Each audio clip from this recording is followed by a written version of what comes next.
कारण जेवण वाट पाहते जेवणाच्या खिलारी सरांच्या आणि तुमच्या मला तुम्ही जास्त होणार नाही. खिलारी सरांचा संघर्ष खूप मोठा आहे. जपाला एक शेर आपला तुमच्यासाठी म्हणतो आणि खिलारी सरांना आमंत्रित करतो की त्यांनी नामांतराची चळवळ असो अनेक सामाजिक चळवळीमध्ये त्यांनी अनेक हस्ता काढलेल्या आहेत. त्यांच्या या चळवळीसाठी शिकण्यासाठी शेर असा आहे की राह में खतरे बहुत है मगर ठहरता कौन है. राह में खतरे बहुत है मगर ठहरता कौन है. मौत कल क्यों ना आज आ जाए डरता कौन है. मैं अकेला ही सही तेरे लश्करी मुकाबिल मगर मैं अकेला ही सही तेरे लश्करी मुकाबिल मगर फैसला मैदान में होगा कि मरता कौन है. क्या बात है.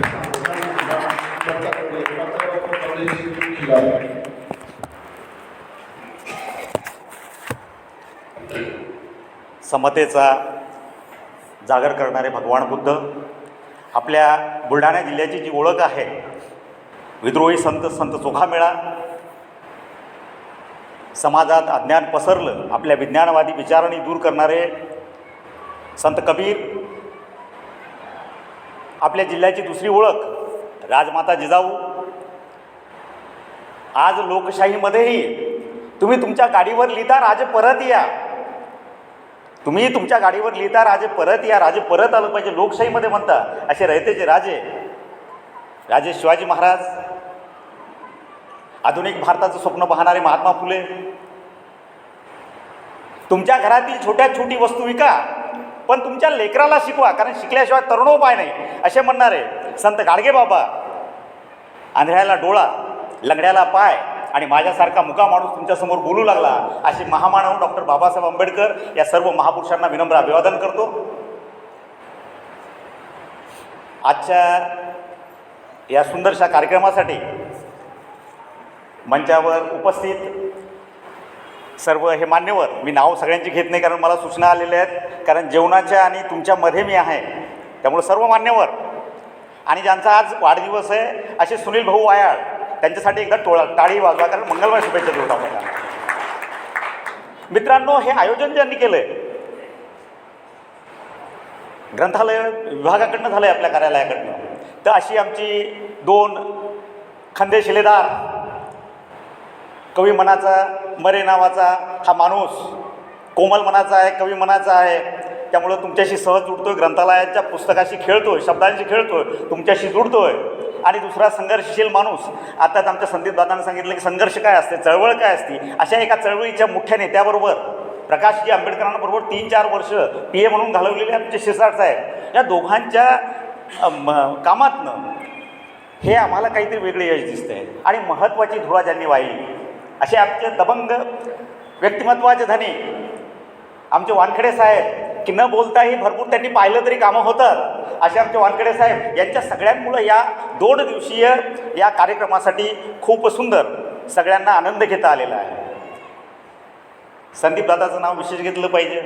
पत्रकारिता करत असतानाही तो इथं आला आहे आणि इथं तुम्हाला आम्हाला वेळ देऊन त्यांनी त्याच्या ज्या कल्पना आहेत, ज्या इच्छा आहेत त्या तुमच्यासमोर प्रगट केल्या की वाचन काय असलं पाहिजे, वाचन चळवळ काय असली पाहिजे. आणि उपस्थित जी दिग्गज माणसं आहेत, वाघ सरांसारखी आहेत, सर्जेराव दादांसारखी आहेत, इंगळे साहेबांसारखी आहेत, आणि मला माहीत असलेली नसलेली भरपूर दिग्गज माणसं तुम्ही समोर बसलेली आहेत. आणि सज्जन आणि सभ्य चळवळीतल्या मित्रांनो, मी सज्जन आणि सभ्य म्हटलं, तुम्ही तुमच्यासाठी टाळ्या वाजवा. आता तुम्ही सज्जन आणि सभ्य का आहात? कारण मी चांगला आहे, चांगल्याला चांगलं दिसतंय, वाईटाला वाईट दिसल. मी चांगला आहे म्हणून तुम्ही चांगले दिसले. मित्रांनो, खऱ्या अर्थानं तुम्ही सज्जन आणि सभ्य यासाठी आहात की भाकर जर मिळाली नाही तर माणूस कुपोषित होतो, भाकर जर मिळाली नाही तर माणूस कुपोषित होतो, आणि त्याला पुन्हा भाकर मिळाली तर तो सुपोषित होतो, पुन्हा चांगला होतो. पण एखाद्या व्यक्तीला, एखाद्या माणसाला जर जेवण आपलं पुस्तक मिळालं नाही, वाचन झालं नाही, तर तो कुपोषित तर होतोच वाचनाने, पण तो आयुष्यातून संपूर्ण जातो. किताबें तुम्हें रोटी नहीं देती, किताबें तुम्हें रोटी नहीं देती, मगर तुम्हारे हक की रोटी किसने छीनी है वो तुम्हें जरूर बताती है. त्यामुळं ते एवढं चांगलं काम तुम्ही करतायत, पुस्तकांना लोकांपर्यंत नेण्याचं, लोकांपर्यंत घेऊन जाण्याचं. आता संदीप दादांनी महिलांची खूप सुंदर स्तुती केली, त्यामुळं मला त्या अगोदर मी एक हे नेताजी सुभाषचंद्र बोस रफिक कुरेशी यांनी एक सुंदर पुस्तक लिहिलेलं आहे. या पुस्तकाचं प्रकाशन आमचे वानखेडे साहेब, मी आणि सगळी जी उपस्थित मंडळी यांनी केलं. तर हे प्रकाशन झालं असं मी जाहीर करतो. हा, या महिलांसाठी संदीपदादा बोलताना जे बोलला की महिला असल्या पाहिजे, तरुण मुली असली पाहिजे, तरुण मुलं असली पाहिजे, का असली पाहिजे, याच्यातनं परिवर्तन होतं, याच्यातनं माणसं घडतात. कारण एका वयानंतर तुमच्यात परिवर्तन थोडंसं कमी आहे, खूप कमी, 1% लोक परिवर्तन करू शकतात, मग सगळे नाही करू शकत. तर तुम्हाला म्हणून मला ते किशोरी अमोणकर ताईचा किस्सा आठवला. ह्या मोठ्या गायिका आहेत किशोरीताई. किशोरीताईचा मुलाखत घ्यायची म्हणून स्वानंद नावाचा एक पत्रकार रेग्युलर त्या किशोरीताईंना भेटायचा प्रयत्न करत होता. 3 वर्ष झाली. 3 वर्ष झाली किशोरीताई वेळच देत नव्हत्या. पण केशव परांजपे नावाचा मित्र त्यांचा झाला आणि केशवनी सांगितलं की मला किशोरीताई ओळखीच्या आहेत, आपण भेटू. किशोरीताईंनी वेळ दिला. ही दोघं जण गेली, बेल वाजवली, किशोरीताईंनी दरवाजा उघडला, ही आतमध्ये प्रवेश केली. हा, आलात का, चहा पाणी झाला, हा, प्रश्न आणलेत का, किती प्रश्न आहेत, त्यांनी सांगितलं 16 प्रश्न आहेत. ठीक आहे, मी पहिल्या प्रश्नापासून सुरुवात करेल, शेवटच्या प्रश्नापर्यंत बोलत राहील, तुम्ही मध्ये कुणी डिस्टर्ब करायचा नाही, तुम्ही मध्ये कुणी बोलायचं नाही. किशोरीताई अमोणकर कुणाला सांगतायत, स्वानंदला सांगतायत, केशवला सांगतात, मध्ये डिस्टर्ब करायचा नाही. 4:15 झालेत. माझ्या ट्युशनच्या मुली ज्या गायनासाठी येत होत्या, माझ्या मुली 5 वाजता येतील, तुम्ही त्यांना काही म्हणायचं नाही, तुम्ही शांत बसायचं. आणि आता मी सुरू करते. आणि किशोरीताई अमोणकरांचा धबधबा सुरू झाला. हे मी नावं यासाठी घेतो. ही वाचत होती लोकं, ही लिहित होती लोकं, ही गात होती लोकं, ही नुसती फक्त एखादी गोष्ट घेऊन चालत नव्हती. आणि यांचा धबधबा सुरू झाला, बोलत राहिला आणि सगळे असे मंत्रमुग्ध होऊन येतो. हे दोघं जण बसलेले, त्या बोलत आहेत, सगळ्या प्रश्नांचं बोलत आहेत. आणि हळूच 5 होतात, मुली येतात, दरवाजा उघडलेला असतो, मुली आत येतात, आत बसतात आणि पुन्हा तेच सुरू असते. सगळे शांततेने ऐकत असतात. अंधार पडतोय, केशव उठून उभा राहतोय. आणि केशव उठून उभा राहिल्याबरोबर किशोरीताईंचं त्यांच्याकडे लक्ष जातात. किशोर, तू का उठलायस? ताई, बाहेर अंधार पडलाय. ताई, बाहेर अंधार पडलाय, उजेड करतो. अरे, अंधारातूनच उजेडाकडे जावं लागतंय बाईस, अंधारातूनच उजेडाकडे जावं लागतंय. आणि खऱ्या अर्थानं तुम्ही उजेडाचा सांगावा घेऊन आलेले कार्यकर्ते आहात, उजेडाचा सांगावा घेऊन आलेले आहात. कारण चळवळ ही परिवर्तन, हे सगळं जे आहे हे ग्रंथालयाच्या आतमधनं जातं आहे. प्रश्न आपला असा आहे की वाचन चळवळ काल काय होती. विषय आपला आहे वाचन चळवळ काल, आज आणि उद्या. काय होती अगोदर, कुणी सुरू केली असेल, कसं झालं असेल सुरू? बुद्ध असतील, चारवाक असेल, त्याच्यानंतर आमचे संत नामदेव असतील, ह्या सगळ्या संतांनी, आपल्या सुफी संत असतील, या सगळ्या संतांनी आपल्या ओव्या, आपले अभंग, आपल्या कीर्तनातनं ही वाचन चळवळ जागृत केली आणि तुमच्या आमच्यापर्यंत पोहोचवली की माणसाने वाचलं पाहिजे. संत नामदेव हा अवलिया माणूस, संत नामदेव हा अवलिया माणूस. मी अवलिया यासाठी म्हणतो, खऱ्या अर्थानं परिवर्तनाची सुरुवात जर कुणी केली असेल तर ती संत नामदेवांनी केली की 18 पगड जातीच्या लोकांना एकत्रित करायचं आहे. 18 पगड जातीच्या लोकांना एकत्रित करायचंय आणि कुठं न्यायचंय? एका ठिकाणी न्यायचंय. कुठं? तर जिथं कुठं वैदिक धर्माने, या कर्मकांडांनी आम्हाला तो देव जवळ येऊ दिला नाही, आम्हाला ती पूजा आम्हाला करता आली नाही, तर आम्हाला त्या लोकांना एकत्रित करायचं तर कसं करता येईल? आणि नामदेव हुशार माणूस होता. त्याच्या लक्षात आलं ही पुस्तकं जी असतात, यातली जी शब्द असतात, यातली जी विचार असतात, याच्यावर लोक विश्वास जास्त ठेवतात, याच्यावर लोकांचा भरोसा जास्त असतो, लोक यांनी बदलतात. म्हणून या माणसाने आपल्या आजूबाजूच्या 18 पगड जातीतल्या सगळ्या संतांना एकत्रित करत, सगळ्या संतांना, मग त्याच्यात चोखामेळाचं मी नाव घेतलं, चोखामेळा आला, गोराव कुंभार आला, सावतामाळी आला, तो सगळी संत, ही सगळी संत एकत्रित केली. आणि या माणसाने फक्त एकत्रित केलीत का? नाहीत. अरे आपलं मी आता चोखामेळाचं नाव घेतलं, अरे मागासवर्गीय माणूस, त्याला कसलं शिक्षण, तो कसल्या अभंग लिहिणार, तो कसल्या. पण काही माणसांमध्ये शोधत की जो माणूस थोडासा वेगळ्या पद्धतीचा आहे, त्याच्यात काहीतरी शोधत या संत नामदेवांनी त्यांना लिहितं बोलतं केलं, त्यांना वाचतं केलं. आणि संत चोखामेळाचे 5 लोक आहेत. सोयराबाई आहे, निर्मळा आहे, बंका ही आहेत, जनाबाई आहे, तिकडे गोरा कुंभार आहे, सावतामाळी आहे. ही सगळी लिहिती बोलती झाली. आणि ही लिहिती बोलती झाली म्हणून त्या अभंगाच्या रूपात, त्या ओव्याच्या रूपात आणि त्याच्याही पुढचं कीर्तनाच्या रूपात ही वाचन चळवळ खऱ्या अर्थानं तुमच्या आमच्यासमोर तेव्हापासून आतापर्यंत चालत आलेली आहे. आध्यात्मिक लोकशाहीचा जो प्रारंभ आहे तो खऱ्या अर्थानं त्या चंद्रभागेच्या वाळवंटात झालेला आहे. त्या चंद्रभागेच्या वेळा म्हणतात या संतांनी केलेलं आहे आणि ही वाचन चळवळ अशी आलेली. आणि त्याच्यानंतर आमचे हे महापुरुषांचे जे फोटो लावलेत आम्ही, ही महापुरुष महात्मा फुले असतील, महात्मा गांधी असतील, स्वामी विवेकानंद असतील, ह्या सगळ्या महापुरुषांनी लिहितं बोलतं केलं, आम्हाला वाचतं केलं की त्यांनी काय काय सांगितलं, त्यांनी काय लिहिलं, त्यांनी काय केलं, त्या मार्गाने आम्ही 2 पावलं चालतो का, 4 पावलं चालतो का, 8 पावलं चालतो का, तो रस्ता आम्ही पकडलाय का, आम्ही खऱ्या अर्थानं पुढे जातो का, हे सुरू केलंय. महात्मा फुले, मी आधुनिक भारताचा स्वप्न पाहणारा माणूस म्हणतोय की ज्यांनी शिवाजी महाराजांची समाधी पहिली शोधली आणि पोवाडा लिहिला, असे महात्मा फुले असे सहज उठले आणि महात्मा झाले काय? महात्मा गांधी काय गाडीतून फेकले म्हणजे महात्मा झाले काय? बाबासाहेब आंबेडकर त्यांना काय फक्त त्या गाडीत बसू दिलं नाही म्हणून ते डॉक्टर बाबासाहेब झालेत का? ही लोक वाचत होती, लिहित होती आणि मनन करत होती. पुस्तकं फक्त हे शब्द म्हणजे गंमत नसतात, हे वाचावी लागतात, तुमच्याशी खेळतात आणि खेळता खेळता तुमच्याशी बोलता बोलता अंतर्मुख होऊन तुम्हाला त्याच्यातनं उर्मी येत असते. महात्मा फुले यांनी शाळा सुरू केली. इथपर्यंत आपल्याला सगळ्याला माहीत आहे की महात्मा फुलेंनी शाळा सुरू. आधुनिक माणसं कशी असतात, वाचणारी माणसं कशी असतात, परिवर्तन पाहिजे असणारी माणसं कशी असतात, महात्मा फुलेंनी शाळा सुरू केली एवढंच तुम्हाला माहीत आहे. पण महात्मा फुलेच्या शाळेमध्ये महिलांची शाळा माहिती आहे ना, मुलींसाठी शाळा पहिली सुरू केली, पण त्या शाळेचा सिलॅबस काय असला पाहिजे हे विचार करून टाकणारा माणूस हा महात्मा फुले होता. सिलॅबस असा होता का आमच्यासारखा? निबंधाला गायवर लिहा नाही तर मायवर लिहा, मोबाईलवर लिहा. महात्मा फुले कल्पक माणूस होता. त्यांनी त्यावेळेस 7वीच्या मुलांना निबंध दिला की ती जी मॅडम आहे त्या जर आपल्या भारतात आल्या, त्या झोपडपट्टीत आल्यानंतर तुम्ही त्यांना काय प्रश्न विचारणार, हा निबंधाचा विषय. आता पहा, त्या काळामध्ये त्यावेळेस हा विषय देणं आणि ज्यांना शाळाच माहीत नाही, घराला नाही माहीत, आजूबाजूच्या नातेवाईकांना माहीत, त्या मुलींना देणं म्हणजे किती. याला परिवर्तनाकडे तुम्ही कशी गेली पाहिजे, विचाराकडे तुम्ही कशी गेली पाहिजे, हे विषय हे तुम्ही बोलतं झालं पाहिजे. शिक्षण म्हणजे काय, जो प्रश्न विचारतोय ते खऱ्या अर्थानं आपण शिक्षणाकडे जातो. पण आपली शिक्षण पद्धती थोडीशी वेगळी आहे, घोका आणि ओका. पण महात्मा फुले नाही. आणि त्या मुलीने जे उत्तर लिहिलं, तिला 7 रुपये त्यावेळेस मिळाले. आजचे किती असतील ते? कदाचित 7 लाख असू शकतात. त्या मुलीने लिहिलं की तुम्ही माझा जन्म हा मातंग समाजातच का, आम्हाला सन्मान का नाही, आम्ही लाजीरवानं का जगायचं, ही अशी भरपूर प्रश्न तिला उपस्थित केले की त्या काळात स्वाभिमानाने एखादीनं माझं लाजीरवानं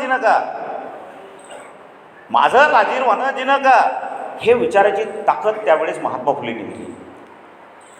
आपण त्या पुढं आलो, त्यांचे शिष्य की ज्यांनी कधी महात्मा फुलेला पाहिलं नाही पण महात्मा फुलेंना गुरु स्वीकारलं, असे डॉक्टर बाबासाहेब आंबेडकर. अरे ज्यांना ग्रंथांनी नाकारलं त्या माणसाच्या संविधानाचा जल्लोष करतोय आपण. ज्यांना ग्रंथांनी नाकारलं तो माणूस संविधान लिहून तुमच्या आमच्यासाठी एक नियमावली तयार करतोय, जगायचं कसं आणि मरायचं कसं हे ठरवतोय. पुस्तकासाठी घर बांधणारा माणूस. लोक साडी गाडी माडी बायको याच्या पलीकडे नसतात, पण हा पुस्तकासाठी घर. माझ्या पुस्तकाला जर हात लावाल तर पहिलं मी तुम्हाला गोळीनं उडवून देईल असं म्हणणारा माणूस. फॉरेनमध्ये असताना लोक तिकडनं बायका पोरांना कपडे आणतात, वेगवेगळ्या वस्तू आणतात, मद्य आणतात आणि हा माणूस तिकडनं पुस्तकं घेऊन येतो मिळालेल्या स्कॉलरशिपमधनं. ही खऱ्या अर्थानं वाचन चळवळीकडं वाढत जाणारी ओढ. आणि तुम्हाला आम्हाला म्हणून ते आता सगळ्या वक्त्यांनी सांगितलं की वाचाल तर, कालही छान बोलले, वाचाल तर वाचाल हे सांगणारा बाबासाहेब. आता हे सगळं हे चालत आलेलं आहे आपल्यापर्यंत, पण आपण काय करणार, आपण वाचणार का आणि वाचल्याने काय फरक पडणार, हा जो मुद्दा आहे. वाचन चळवळीनं फरक काय पडला आहे हा जो मुद्दा आहे. मुद्दा असा आहे की सगळ्या वक्त्यांनी जे सांगितलं की वाचन चळवळ थांबणार नाही कबूलच, पण वाचन चळवळ कुठेतरी अशी थोडीसं तिला बस म्हणजे स्पीड कमी झाला आहे का, मग स्पीड कमी झाला तर आम्ही चुकतोय का, नक्की होतं आहे काय. मग मला एस एम जोशी आठवतात की एस एम जोशी जातीवर बोलत होते, जात तोडो अमुक करो. त्यांना त्यांच्या एका मित्राने सहज विचारलं की तुम्ही एवढं सगळं बोलता, खरंच तुम्हाला असं वाटतं की जात थांबायला म्हणजे जातीयता थांबायला लागली, जातीवर कोणी बोलणार नाही, जातीयता कोणी करणार नाही. तर एस एम जोशी खूप छान बोलले, ते जोरात हसले आणि त्याला म्हणाले, मित्रा जात जाणार नाही हे मला माहीत आहे, तरीही मी बोलत असतो. तुला सांगू का, घरात माझी बायको जी आहे ना तीही देशस्थ कोकणस्थ करते आणि जात कुठून जाणार. पण मी जे बोलतो ना, मी जे सांगतो ना, याचं कारण असं आहे की आता नाही तर पुढच्या पिढीत का होईना हा बदल होईल. आता नाही तर पुढच्या पिढीत का नाही होईना बदल होईल. आभाळ किती फाटले म्हणून मी शिवायचंच नाही हा मुद्दाच नाही. ज्यानं त्यानं त्याच्यापुरतं शिवलं पाहिजे, ज्यानं त्यानं त्याच्यापुरतं काम केलं पाहिजे. त्यावेळेस खऱ्या अर्थानं ही वाचन चळवळ मोठी होत असते. मित्रांनो, ही वाचन चळवळ चालू आहे. तुम्ही आम्ही आता सुनील भाऊंनी सांगितलं की काय फायदे आपल्याला मिळणार आहे, काय मिळालं पाहिजे, आपण काय केलं पाहिजे.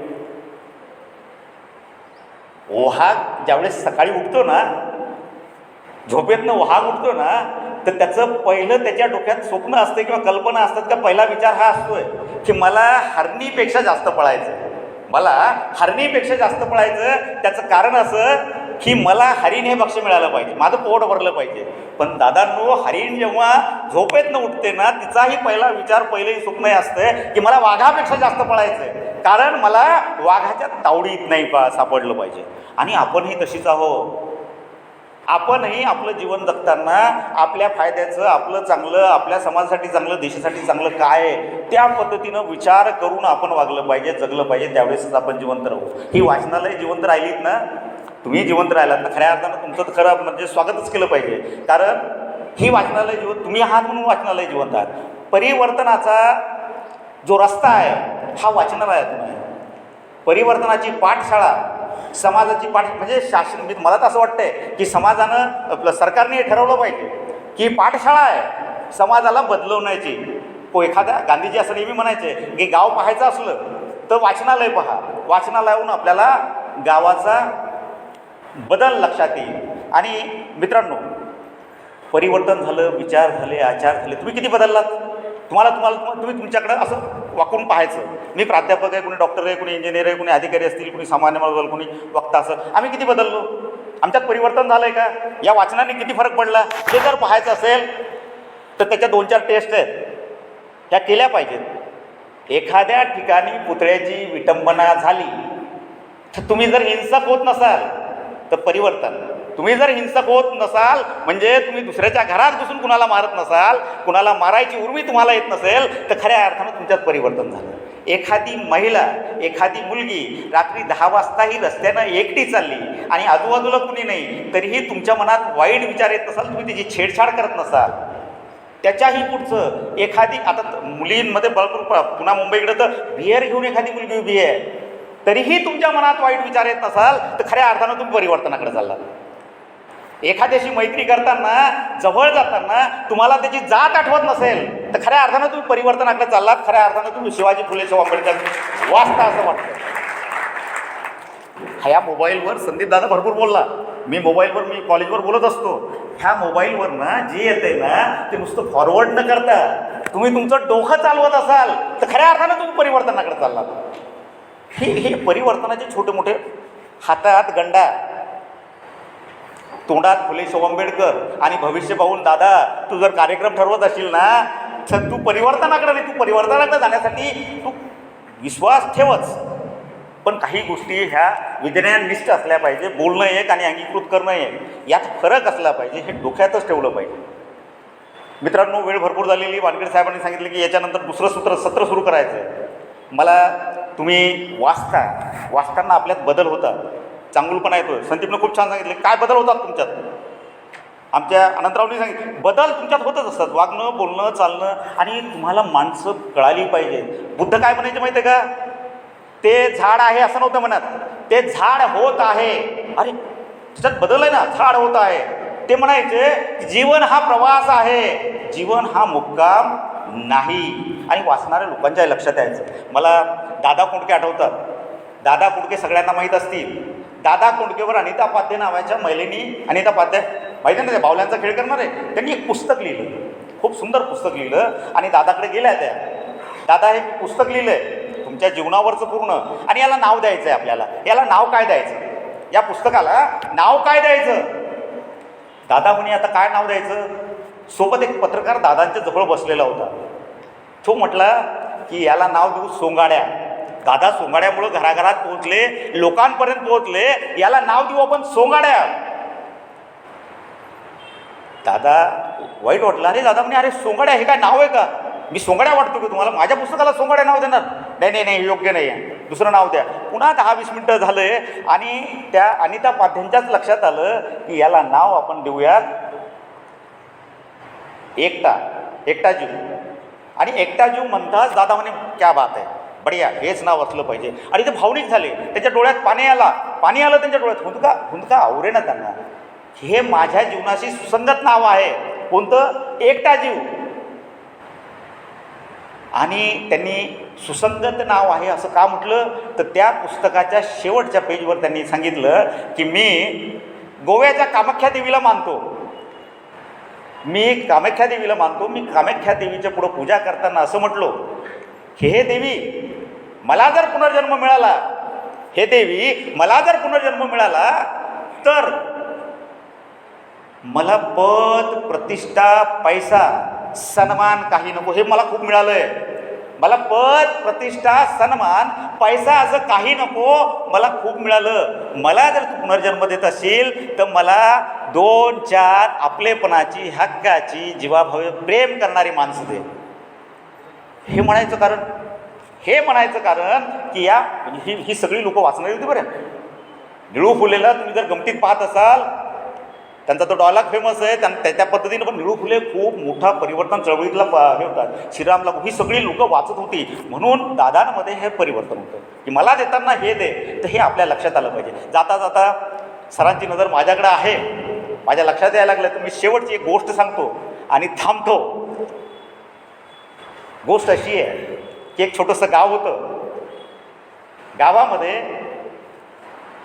बहीण घरी आली म्हणून मायनं पूर्णाच्या पोळ्या केल्या. त्या पोरानं खाल्ल्या आणि पोरानं आपल्या शेळ्या मेंढ्या सोडल्या आणि शेताकडे निघाला.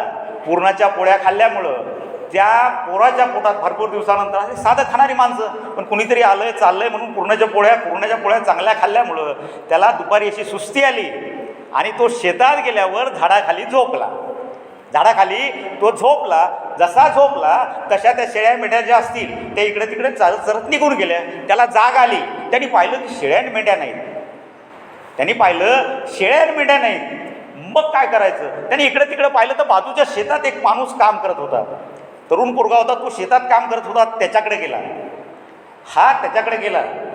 हा बहिरा, शेळ्या मेंढ्या जो पाळत होता तो बहिरा त्याच्याकडे गेला आणि त्याला सांगायला लागला की बाबा रे, मी आत्ता झोपलो होतो, माझ्या शेळ्या मेंढ्या कुठं गेल्या काही कळायचं काम नाही, अमुक नाही, आणि तुला माहिती आहे का? तर ते असं पाहत होता. 10 मिनटं तो सांगत होता. कारण तोही बहिरा, तो मुलगाही समोरचा शेतात काम करणारा बहिरा. हा बहिरा दुसऱ्या बहिराला सांगतोय की माझ्या शेळ्या मेंढ्या गेल्या, तू पाहिलेत का? त्याच्यात त्या पाटलाच्या 4 आहेत, याच्यात 2 आहेत, मला शिव्या पडतील, असं होईल तसं होईल. ते असं ऐकते त्याला वाटतं की हे काय विचारते, हे काय रस्ता विचारते काय? त्यानं असं इकडे बोट केलं, ते तिकडं. याला वाटलं शेळ्या मेंढ्या तिकडे गेल्यात आपल्या. हा पोरगा उठला, तिकडे गेला, तिकडे त्याला शेळ्या मेंढ्या त्याच्या सापडल्या. त्याला मनाने बरं वाटलं की मला लोकांच्या शिव्या खाव्या लागल्या असत्या, मार खावा लागला असता, यानं वाचवला. तर माझ्या ज्या 5 बकऱ्या आहेत तर तिचं एक लंगडं पिल्लू आहे, मी लंगडं पिल्लू याला देतो. काय म्हणे? हे लंगडं पिल्लू याला देतो कारण मला याने शिव्यापासून वाचवलं, मारापासून वाचवलं. तो गेला त्या मुलाजवळ, पुन्हा त्यांनी ते पिल्लू पकडलं आणि हे तू घे म्हणतात. हा बाहेरा समोरचा त्यानं पाहिलं, मी नाही, दुसऱ्याने केलं असेल. त्याला वाटायचं की हा म्हणतो तू लंगडं केलं, आणि याला वाटायचं की याला बक्षीस द्यायचं, तू घे. हा म्हणतो तू घे, हा म्हणतो मी नाही केलं. कुणीतरी दगड मारला असेल तिकडं, कुणीतरी काहीतरी झालं असेल. ह्या दोघांची ही गडबड चालू होती, हा गोंधळ चालू होता 2 बहिऱ्यांचा. आणि या 2 बहिऱ्यांच्या गोंधळात शेवटी त्यानं हात पकडला आणि चल म्हणे गावात. कोण? जो शेतीवाला होता बहिरा, की जो म्हणत होता मी नाही लंगडं केलं, हा म्हणायचा तू घे, चल म्हणे गावात, पाटलाकडे जाऊ. आणि ते सगळे 2 जण मिळून पाटलाकडे गेलं. गाव बहिरा असल्यामुळे पाटील बहिराच होता. घरातनं बाहेर येत होता. ही दोघं गेली. पाटील साहेब. तर ते बाहेर आल्याबरोबर म्हणे, अरे यानं माझ्या शेळ्या मेंढ्या सापडून गेल्या म्हणून मी याला बक्षीस देतो. हे म्हणते मी घेत नाही, तुम्ही सांगायला समजून. हे म्हणताय, अहो पाटील साहेब, याच्या बकऱ्यांना मी दगडच मारला नाही, त्यामुळे मुद्दाच नाही मी लग्न करायचा. पाटलाला वाटलं की आत्ता मी 5 मिनिटापूर्वी माझ्या बायकोशी भांडण केलं, माझी बायको रागानं गेली, हे समजवायला मला आलेत, यांना माहीत कसं झालं एवढ्या लवकर. मित्रांनो, या बहिण्यासारखी गोष्ट आमची झालेली आहे. आम्ही वाचन चळवळीवाले, आमचे ग्रामीण भागातले ग्रंथालयवाले, आम्ही काय सांगतो, आमची नेते असतील किंवा आमचे जे कोणी असतील ते वर काय सांगतात हे कुठंच मिळ नाही बसायला लागलं. तर आमचं हे कुठंतरी थांबलं पाहिजे, आमचं हे थांबलं पाहिजे. आमच्या औषधांनी यांनी त्यांनी आता पुन्हा परिवर्तन होणारच आहे, वातावरण बदलणारच आहे. कारण आता ही समिती भरपूर वर्षानंतर गठीत झालेली आहे. ही समिती मागणी करेल, यांचा एक दबदबा तिथं असणार आहे. त्यामुळे या गोष्टीपासून आम्ही बाहेर पडलो पाहिजे. आम्हाला मुद्दा असा आहे की नवीन वाचनालय किती देतात त्यापेक्षा जे आहे त्याला जिवंत ठेवलं तरी भरपूर मोठे उपकार होतील. यांना जिवंत ठेवायचा प्रयत्न करा. ही जर जिवंत राहिली तर खऱ्या अर्थानं वाचन चळवळ जिवंत राहील. आणि जाता जाता फक्त मला एक गोष्ट आठवली तुमच्या ग्रंथालय मित्रांच्या चेहऱ्याकडे सगळ्यांकडे पाहून. ज्याची मूठ भरली त्याला कणगी सुचली, ज्याची मूठ भरली त्याला कणगी सुचली, ज्याचे हात रिकामे त्याला चोरी सुचली, ज्याची ओंजळ रिकामी त्याला चोरी सुचली. मित्रांनो, बंधूंनो, छोट्या मोठ्या चुका आपल्या ग्रंथालय चालवताना सगळे सांगत असतात तुम्हाला, होत असतील, होतात. पण त्या चुका आपण लवकरच या अनुदानाची होणारी वाढ आणि ह्या सगळ्या सकारात्मक पद्धतीनं पाहून आपण आपल्या ग्रंथालयात बदल कराल, हीच या ग्रंथोत्सवाच्या निमित्तानं अपेक्षा करतो. आणि मला बोलावलं, मला सन्मान दिला, याबद्दल मी या आयोजन समितीचे आभार मानतो. थांबतो. जय भीम, जय हिंद, जय भारत.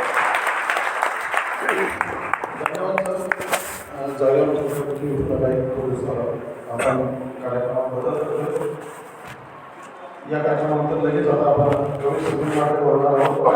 जेवणाचा सगळे एकूण एका मागायची राहिली अर्ध्या कुटुंबामध्ये फायदा होणार नाही. आठवड्यात यायच्या त्याच्या यायचे